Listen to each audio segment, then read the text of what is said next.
Lieutenant colonel ডালিম বীর উত্তম।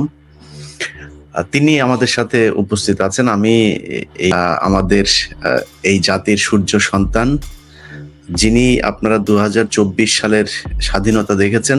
1975 সালের যে স্বাধীনতা, সেই স্বাধীনতা এনে দিয়েছিলেন আপনারা যে মানুষটিকে দেখছেন, সেই মানুষটি জনাব মেজর ডালিম। আমি আপনাকে মেজর ডালিম বলেই চিনি, কারণ আপনার জীবনের সবচেয়ে যে পুণ্যের কাজটি করেছিলেন সেটা মেজর ডালিম হিসেবেই করেছিলেন, যে কারণে আপনাকে আমরা মেজর ডালিম হিসেবেই ডাকতে স্বাচ্ছন্দ্য বোধ করি।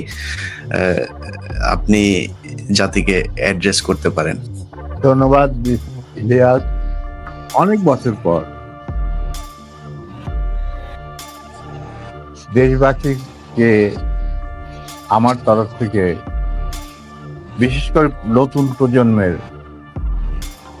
ছাত্র জনতা যারা ফ্যাসিবাদ বিরোধী আন্দোলনে আংশিক বিজয় অর্জন করেছেন, তাদেরকে